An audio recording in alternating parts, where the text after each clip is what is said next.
So when Prabhupada entered the airport, I got very close. There was a big red carpet and devotees on either side. And I wanted to get real close so I could see where he was at. So when I got close, my first impression was that he was very short and that his feet didn't really touch the ground and that I couldn't really understand who he was. And that made me very embarrassed because I thought I was very spiritually enlightened. And when I looked at Prabhupada, I could understand that if he were to look at me, he could understand me a lot better than I could understand myself. So they guided Srila Prabhupada and placed him on a very large vyasa. One side someone was fanning with a whisk, and one side a shamra. Somebody was washing the feet, somebody was offering an artik, all at the same time. And I remember devotees were laughing, they were chanting, they were singing, they were crying all at the same time. And I was embarrassed that Srila Prabhupada should look at me, because I thought, if he will look at me, he'll see what an idiot I am and how puffed up I am. So there was this, in the VIP area, there was the devotees had made this semicircle, and there was a couch, like a big couch, some distance away.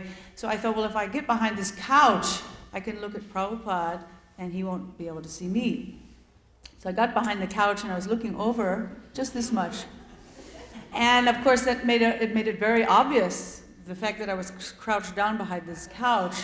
You can imagine looking out at an ocean of people, and you see there's one head short, and everybody's very tall. So I was hiding behind this couch, hoping not to be seen by Prabhupada, and he was looking at all the devotees from England and Paris and Spain and all these places, looking and identifying all his different disciples. But he kept noticing there was this peculiar thing happening behind the couch.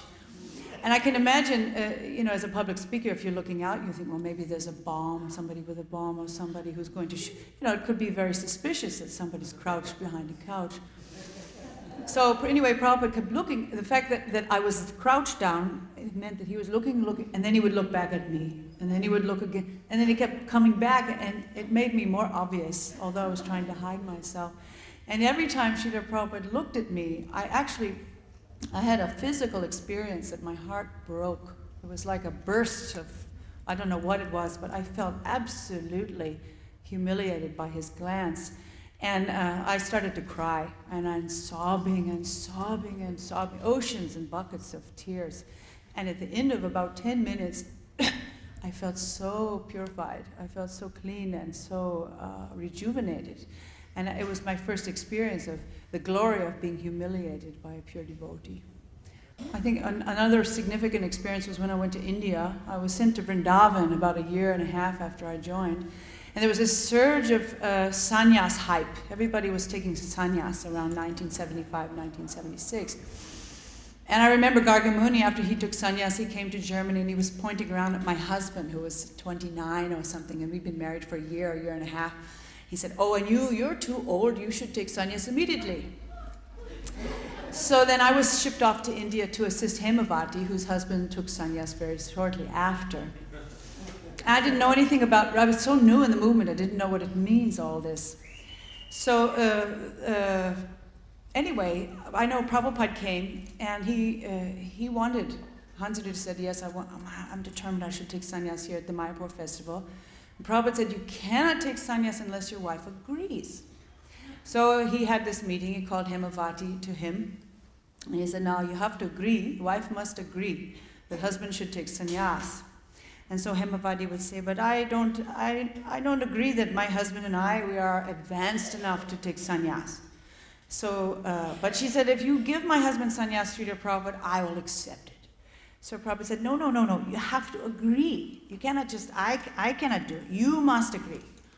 No, Srila Prabhupada, I don't agree that my husband is advanced, I are advanced enough. No, but I accept. If you give him sannyas, I will just accept it. So this went on and on for 4 days. They were back and forth discussing, and she never agreed. And still, 1976 in the Mayapur festival, although there was no arrangement in the sannyas arena, Hansudev jumped in, and he was all with his dyed clothes, and he was all ready, and Prabhupada gave him sannyas. So then I was back in Vrindavan waiting with Hemavati, and we had no idea that he was doing this, and she had no idea that he took sannyas. So anyway, the devotees all trickled back from Mayapur to Vrindavan, and as insensitive as we can be, they said, hey, you know what happened at the Mayapur festival? Your husband took sannyas. And she was absolutely hysterical. Hemavati was absolutely astonished because she had not agreed, and it was just not expected. So anyway, she was in a rage, and she went to Srila Prabhupada when he came after the Mayapur festival, and she stormed in his room and she said, you know, Srila Prabhupada, now that my husband has taken sannyas, I hate everyone and I hate everything in this material world. So Prabhupada was silent for a few minutes. And after that, he said, oh, very good. Now you are making advancement.